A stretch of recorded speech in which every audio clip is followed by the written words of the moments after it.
Hi friends and families, welcome to Free Baking Class by Elfin. இன்னைக்கு ஒரு பர்ஃபெக்டான eggless black forest cup cake தான் பார்க்க போகிறோம். பர்ஃபெக்டாகவும் ரிச்சாகவும் இந்த கேக் எப்படி செய்யலான்னு இந்த வீடியோவில் தெளிவாக சொல்லியிருக்கேன். ஸோ வீடியோவை ஸ்கிப் பண்ணாமல் பாருங்கள். நீங்கள் ஃப்ரீயாகவே பேக்கிங் கற்றுக்கணுமா, பேக்கிங் கற்றுக்க ஆவலாக இருந்து பக்கத்தில் கிளாஸஸ் இல்லையா, ஜஸ்ட்டு சேனலை சப்ஸ்கிரைப் பண்ணி ஃப்ரீ பேக்கிங் கிளாஸில் ஜாயின் பண்ணிக்கோங்க. இது முற்றிலும் இலவசமாக வழங்கக்கூடிய ஒரு கேக் பயிற்சி வகுப்பு. இதுக்கு நீங்கள் எந்த ஒரு ஃபீஸும் கட்ட தேவையில்லை, எந்த ஒரு எஜுகேஷன் குவாலிஃபிகேஷனும் தேவையில்லை. ஜஸ்ட்டு சேனலை சப்ஸ்கிரைப் பண்ணி ஃப்ரீ பேக்கிங் கிளாஸில் ஜாயின் பண்ணிக்கோங்க. ரெடி 77 கிளாஸஸ் அப்லோட் பண்ணியிருக்கோம். தேவைப்படுறவங்க சேனலோட லோகோவை கிளிக் பண்ணிங்கன்னா 77 கிளாஸஸும் வரிசைக்காக இருக்கும். ஆரம்பத்திலேருந்து அடித்தளத்திலேருந்து ஹை லெவல் வரைக்கும் எல்லா டிப்ஸ் அண்ட் ட்ரிக்ஸும் எல்லா பேக்கிங் கிளாஸஸும் எடுத்துருக்கோம். தேவைப்படுறவங்க செக் பண்ணி பார்த்துக்கோங்க. வாங்க இந்த கேக் எப்படி செய்யலான்னு இந்த வீடியோவில் பார்க்கலாம். ஒரு ஈரமில்லாத பவுலில் 250 ml கப்பில் 1/3 கப்புன்னு இருக்கும். அதில் ஒரு கப் அளவு வாசனை இல்லாத எண்ணெய் எடுத்துக்கோங்க. இது 80 ml அளவு எண்ணெய் எடுத்திருக்கேன். கூடவே பவுடர் பண்ண சுகர் 250 ml கப்பில் ஒரு கப் அளவு எடுத்துருங்க. அந்த ஒரு கப் அளவு எடுத்துட்டு அதிலிருந்து -1 டேபிள் ஸ்பூன் அளவு வெளியில் எடுத்துருங்க. டோட்டலாக 120 கிராம் அளவு பவுடர் சுகரை யூஸ் பண்ணியிருக்கேன். நீங்கள் பவுடர் சுகர் யூஸ் பண்ணலாட்டியும் நார்மல் ஒயிட் சுகரை 120 கிராம் அளவு பயன்படுத்திக்கோங்க. நம்ம ஒரு விஸ்கு வச்சு நல்லா ஒரு 30 செகண்டுக்கு கலந்து எடுத்துக்கோங்க. கலந்து எடுத்ததுக்கப்புறம் நம்ம ரூம் டெம்பரேச்சரில் இருக்க தயிர் கரெக்டாக 250 ml கப்பில் அரை கப் அளவு சேர்த்துருக்கேன். இந்த தயிர் கூலிங் டெம்பரேச்சர் போனதுக்கப்புறம் தான் பயன்படுத்தணும். கூடவே 1 டீஸ்பூன் அளவு வெண்ணிலா எசன்ஸ் சேர்த்துட்டு நம்ம இது எல்லாத்தையும் நல்லா மிக்ஸ் பண்ணிக்கணும். அந்த தயிர் கட்டி கட்டியாக இருக்கும்ல, அது போய் அந்த சக்கரை கூட மிக்ஸ் ஆகி ஒரு ஸ்மூத்தியான ஒரு பேட்டரை ரெடி ஆகணும். எக்ஸாக்டாக சொல்லணும்னா கண்டென்ஸ்டு மில்க் எந்த அளவுக்கு இருக்குமோ அந்த அளவுக்கு திக்காக நம்மளுக்கு பேட்டர் ரெடியாகி கிடைக்கும். பாருங்கள், இந்த மாதிரி தான் இருக்கும். இப்போ இது ஒரு ஓரமாக வச்சிடலாம். இப்போ ஒரு ஈரமில்லாத பவுல் எடுத்துக்கலாம். இதில் ஒரு சல்லடை வச்சுட்டு 250 ml கப்பில் 1/4 கப் ப்ளஸ் ஒரு 2 டேபிள் ஸ்பூன் அளவு எடுத்துக்கோங்க. மேக்ஸிமம் பார்த்தீங்கன்னா 100 அளவுக்கு இருக்கிற மாதிரி பார்த்துக்கோங்க. இது கூடவே டார்க் கோகோ பவுடர் கரெக்டாக 30 கிராம் 1/4 கப் அளவு எடுத்திருக்கேன். இது கூடவே 1/2 டீஸ்பூன் அளவு பேக்கிங் பவுடர் எடுத்திருக்கேன். அது கூடவே 1/4 டீஸ்பூன் அளவு பேக்கிங் சோடா எடுத்திருக்கேன். அது கூடவே ஒரு பிஞ்ச் அளவு உப்பு எடுத்துக்கிறேன். இது எல்லாத்தையும் நம்ம சேர்த்துட்டு நல்லா ஜல்லடையில் சளிச்சிட்டு அதுக்கப்புறமா மிக்ஸ் பண்ணி எடுத்துக்கலாம். ஏன்னா சல்லடையில் சளிச்சு எடுத்திங்கன்னா தான் பேக்கிங் சோடாவும் கோகோ பவுடரில் இருக்க கட்டிகளும் கரைஞ்சி ஒரு பர்ஃபெக்டான பேட்டராக நம்மளுக்கு ரெடி ஆகி கிடைக்கும். இப்போ இதை லைட்டாக மிக்ஸ் பண்ணிவிட்டு நம்ம பேட்டரில் சேர்த்துடலாம். இதில் சேர்த்துட்டு கட்டிகள் எதுவும் இல்லாத அளவுக்கு பர்ஃபெக்டான ஒரு ஸ்மூத்தியான பேட்டராக நம்ம ரெடி பண்ணி எடுத்துக்கலாம். மேக்ஸிமம் தயிர் சேர்த்ததுக்கப்புறம் விஸ்க்லாம் பயன்படுத்துனீங்கன்னா தயிரும் பேக்கிங் சோடாவும் சேர்ந்து ஆக்டிவேட் ஆகிருக்கும். அதோட தன்மையெல்லாம் போயிடும். ஸோ முடிஞ்ச அளவுக்கு பொறுமையாக கலந்து எடுத்திங்கன்னா பர்ஃபெக்டாக கேக் நம்மளுக்கு ரைஸ் ஆகி கிடைக்கும். இல்லைன்னா கொஞ்சம் கேக் சொதப்புறதுக்கு அதிக வாய்ப்பு இருக்குது. ஸோ கொஞ்சம் மெல்லமாகவே பொறுமையாக கலந்து எடுத்துக்கலாம்.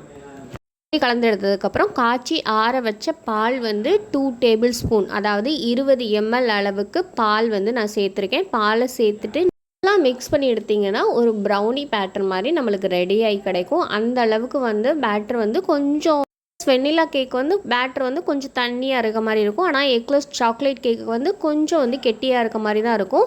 இப்போ நான் பேக்கிங் ட்ரே, அதாவது கப் கேக் லைனர் வச்சு செட் பண்ணியிருக்கேன். நீங்கள் கப் கேக் லைனர் இல்லைன்னா யூஸ் அண்ட் த்ரோ டீ கப்பில் இந்த மாதிரி கப் கேக் லைனர் வச்சு செட் பண்ணி செய்யுங்க. அப்படி இல்லைன்னா நார்மல் சில்வர் டம்ளரில் லைட்டாக எண்ணெய் தடவிட்டு அதில் மைதா மாவு கோட் பண்ணிவிட்டு அதில் நீங்கள் இந்த பேட்டரை வச்சு எடுத்திங்கனாலும் பர்ஃபெக்டாக வரும் குக்கர்லேயே. ஸோ இந்த மாதிரி நம்ம எல்லாத்தையும் 3/4 பங்கு அளவு ஊற்றியிருக்கேன். 3/4 பங்குங்கிறது நான் வீடியோக்காக மட்டும்தான் 3/4 பங்கு ஊற்றியிருக்கேன். நீங்கள் நான் சேல் பண்ணுறீங்க அப்படின்னா பாதி அளவு ஊற்றுனீங்கனாலே போதும். இப்போ நான் 3/4 பங்கு ஊற்றுறனால எனக்கு 6 கப் கேக்ஸ் வருது. நீங்கள் ஆஃப் அளவுக்கு ஊற்றுனீங்கன்னா கரெக்டாக உங்களுக்கு 8 கப் கேக்ஸ் வரும். இந்த அளவுக்கு மெஷரிங், ஏன்னா நான் வீடியோவுக்கு ஃப்ளஃபியாக தெரியணுங்கிறதுக்காக நான் அவ்வளோதுக்கு ஊற்றிருக்கேன். இந்த மாதிரி லைட்டாக டேப் பண்ணிவிட்டு ஒரு டூத்பிக் வச்சு லைட்டாக ஈவன் பண்ணி எடுத்துக்கோங்க. ஏன்னா இந்த பேட்டர் கொஞ்சம் கெட்டியாக இருக்கனால நம்ம எந்த ஷேப்பில் ஊற்றுனோமோ அப்படியே இருக்கும். இப்போ ஓடிஜியை டைமரை 180 டிகிரியில் 10 நிமிஷம் ஆன் பண்ணிவிட்டு டாப் அண்ட் பாட்டம் ராட் செக்ஷனை ஆன் பண்ணிக்கோங்க. பேக் பண்ணுறதுக்கு கரெக்டாக 20 நிமிஷம் அளவு டைமரை ஆன் பண்ணிவிட்டு top and bottom rod on பண்ணிவிட்டு 180 டிகிரியில் 20 நிமிஷம் பேக் பண்ணி எடுத்துக்கோங்க. குக்கரில் பேக் பண்ணுறீங்கன்னா இதே டைமிங் தான், 20 நிமிஷம் அளவுக்கு பேக் பண்ணிக்கோங்க. சிம்மில் வச்சுட்டு கிளாஸ் 2ல் குக்கரில் பிரியாணி பாத்திரத்தில் எப்படி பேக் பண்ணுறது சொல்லியிருக்கோம். ஸோ தேவைப்படுறவங்க அந்த கிளாஸஸை செக் பண்ணி பாருங்கள், உங்களுக்கு யூஸ்ஃபுல்லாக இருக்கும். பார்த்திங்கன்னா நம்ம கேக்ஸ் எல்லாம் அல்டிமேட்டாக வந்து நல்லா பர்ஃபெக்டாக ரெடி ஆகிருக்கு. இது ஏன் கிராக் விட்டுருக்கு அப்படின்னா, ஒரு கப் கேக் லைனரில் அந்த கப் கேக்குக்கு கொள்ளளவை தாண்டி எக்ஸ்ட்ரா வெளியில் வரும்போது அந்த கேக் வந்து கிராக் விட தான் செய்யும். ஏன்னா நான் வீடியோக்காக தான் நான் அப்படி பண்ணியிருக்கேன்னு உங்கள்கிட்ட சொல்லியிருக்கேன். நீங்கள் வந்து அரைவாசி அளவு ஊற்றி பாதி அளவு ஊற்றி பேக் பண்ணும்போது கரெக்டாக உங்களுக்கு வந்து ஈவனாக கிராக் இல்லாமல் ரைஸ் ஆகி கிடைக்கும். ஸோ வந்து நீங்கள் கண்டிப்பாக ட்ரை பண்ணி பாருங்கள். கம்ப்ளீட்டாக ஆறட்டும். இப்போ ஒரு ஈரமில்லாத பவுலில் 1/4 கப் ப்ளஸ் 2 டேபிள் ஸ்பூன் அளவு விப்பிங் க்ரீம் எடுத்திருக்கேன். 6 கப் கேக்குக்கு நான் எடுத்திருக்க குவான்டிட்டி கரெக்டாக இருக்கும். நீங்கள் 8 கப் கேக்ஸ் வந்து செய்கிறீங்க அப்படின்னா கரெக்டாக 1/2 கப் அளவு எடுத்துக்கோங்க. இப்போ பீட்டரை வந்து லோ ஸ்பீடில் ஒரு 3 நிமிஷத்துக்கு பீட் பண்ணிவிட்டு அதுக்கப்புறம் ஒரு ஹை ஸ்பீடில் 3 நிமிஷத்துக்கு பீட் பண்ணிங்கன்னா பர்ஃபெக்டான திக்கான கன்சிஸ்டன்சியில் வந்து உங்களுக்கு வந்து விப்பிங் க்ரீம் வந்து பீட் ஆகி கிடைக்கும். இந்த விப்பிங் க்ரீம் வந்து சில்னஸ் அதிகமாக கிளைமேட் வந்து வெப்பம் இல்லாமல், அதாவது வெயில் காலம் இல்லாமல் இருந்துச்சுன்னா சீக்கிரமே உங்களுக்கு பீட் ஆகி கிடச்சிரும்.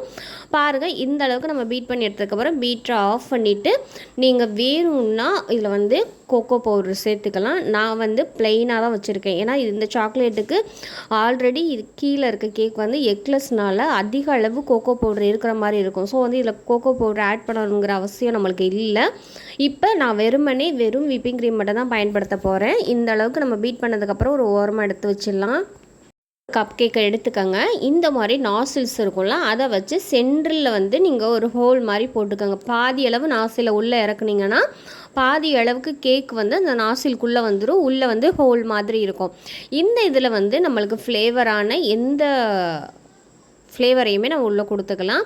இதில் வந்து நான் செர்ரி இருக்குல்ல, செர்ரியோட சிரப் கொடுத்துக்கிறேன். ஏன்னா இது பிளாக் ஃபாரஸ்ட்டோட ரெசிபி. அதனால நம்ம வந்து இதுக்கு எக்ஸ்ட்ராக்டாக அந்த ஃப்ளேவர் கொடுக்கணுன்னா அந்த செர்ரியோட சிரப் இருக்குல்ல, அதை வந்து இதில் வந்து 2 டீஸ்பூன் அளவுக்கு சேர்த்துக்கோங்க. ரொம்ப சேர்த்துட்டிங்கன்னா அந்த கீழே இருக்க அந்த பேப்பர் வழியாக கசிய ஆரம்பிச்சிடும். 2 டீஸ்பூனுங்கிறதே அதிகம் தான். 1.5 டீஸ்பூன் அளவு நீங்கள் சேர்த்திங்கனாலே போதும் பெரிய கப் கேக்குக்கே. இப்போ அந்த செர்ரி இருக்குல்ல, அந்த செர்ரியில் இருக்க விதைகளை மட்டும் எடுத்துகிட்டு உள்ளே 2 செர்ரியை வச்சுருக்கேன். தேவைப்படுறவங்க இந்த செர்ரி இல்லைன்னா செர்ரி சிரப் இருக்குல்ல, அதாவது செர்ரியோட க்ரஷ்ஷு, அதை வந்து நீங்கள் இதில் வந்து ஒரு 1/2 டீஸ்பூன் வரைக்கும் நீங்கள் சேர்த்துக்கலாம். சேர்த்துட்டு அது மேலே மறுபடியும் அந்த எடுத்தோம்ல நாசில் வச்சு அந்த கேக்கோட லேயரை வச்சு க்ளோஸ் பண்ணிடுங்க. வேணும்னா உங்களுக்கு எக்ஸ்ட்ரா ஃப்ளேவர் வேணும் அப்படின்னா இது வந்து ஒரு 2 டேபிள் ஸ்பூன் அளவு எடுத்திங்கன்னா 1 டேபிள் ஸ்பூன் அளவு விப்பிங் க்ரீம் எடுத்துகிட்டு அதை வந்து நல்லா மிக்ஸ் பண்ணிவிட்டு இந்த ஒரு ஸ்மூத்தாக நம்ம டபுள் பாயில் மெத்தடில் மெல்ட் பண்ணிவிட்டு அதை வந்து இந்த செர்ரி உள்ளே வச்சோம்ல அதில் வந்து 1 டீஸ்பூன் அளவுக்கு ஊற்றிக்கோங்க. இன்னுமே ரிச்சாக இருக்கும். ஸோ வந்து இதுவே ஆல்ரெடி ஓவர் சாக்லேட்டியாக இருக்கும். நீங்கள் தேவைப்படுதுன்னா அதை வந்து யூஸ் பண்ணலாம், இல்லைன்னா நீங்கள் ஸ்கிப் பண்ணிடலாம். நாசில் பயன்படுத்தி ஒரு பர்ஃபெக்டான டிசைன் போட்டுக்கோங்க. நீங்கள் எந்த டிசைன் வேணாலும் போட்டுக்கலாம், அது உங்கள் விருப்பம் தான். இது மேலே வந்து நான் வந்து ரெட் செர்ரி இருக்கு வந்து நான் சேர்த்துக்கிறேன். நீங்கள் இல்லைன்னா வேறு என்ன டெக்கரேட்டிவாக நீங்கள் யூஸ் பண்ண முடியுமோ, இல்லை ஸ்ப்ரிங்கிள்ஸ் யூஸ் பண்ண முடியுமோ அதை யூஸ் பண்ணிக்கலாம். இந்த செர்ரி டின் ஒன்ஸ் ஓப்பன் பண்ணிட்டீங்க அப்படின்னா ஃப்ரிட்ஜில் தான் நீங்கள் 3 months வரைக்கும் ஏர் டைட்டான பாக்ஸில் போட்டு ஃப்ரிட்ஜில் வச்சு தான் ஸ்டோரேஜ் பண்ணி யூஸ் பண்ணணும். வெளியில் வச்சு நீங்கள் யூஸ் பண்ணக்கூடாது. ஸோ வந்து டின்னில் ஓப்பன் பண்ணாமல் இருக்கிற வரைக்கும் எக்ஸ்பைரி டேட் வரைக்கும் நீங்கள் யூஸ் பண்ணலாம். ஸோ வந்து எக்ஸ்ட்ராக்டாக அந்த டேஸ்ட்டை நீங்கள் கொடுக்கணும்னு நினச்சிங்கன்னா செர்ரி க்ரஷ்ஷையும் அப்படி இல்லைன்னா சாக்லேட்டை டபுள் பாயில் மெத்தடில் யூஸ் பண்ணிவிட்டு நீங்கள் இதில் வந்து சேர்த்துக்கலாம். வெறும் சாக்லேட்டை இதுக்குள்ளே வைக்கலாமான்னு சொல்லி கேட்டிங்கன்னா, நார்மலாக வெறும் சாக்லேட்டை நீங்கள் ஃப்ரிட்ஜில் வச்சிங்கன்னா அது வந்து ஹார்ட் ஆகிரும், நம்மளால் எடுத்து சாப்பிட முடியாத அளவுக்கு. ஸோ வந்து அதனால தான் விப்பிங் க்ரீம் சேர்த்து மெல்ட் பண்ணிவிட்டு அதுக்குள்ளே வைக்கிறோம். வெறும் சாக்லேட் வைக்காதீங்க. இப்போ இந்த கப் கேக் வந்து எப்படி இருக்குதுன்னு சொல்லிட்டு நம்ம வந்து உடச்சி பார்த்துடலாம். அவ்வளோ அழகாக அவ்வளோ டேஸ்டியாக இருக்கும். இது நாள் வரைக்கும் நான் வந்து என் கஸ்டமருக்கு இதுதான் நான் சேல் பண்ணிகிட்ருக்கேன், எக்லெஸ் கேக் வெர்ஷனில்.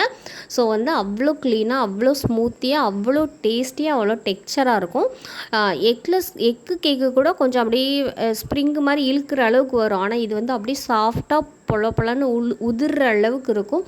அந்த அளவுக்கு பர்ஃபெக்டாகவும் அந்த அளவுக்கு ரிச்சான டேஸ்ட்லேயும் இருக்கும். ஸோ வந்து கண்டிப்பாக எல்லோரும் ட்ரை பண்ணி பார்த்துட்டு ஃபீட்பேக் சொல்லுங்கள்.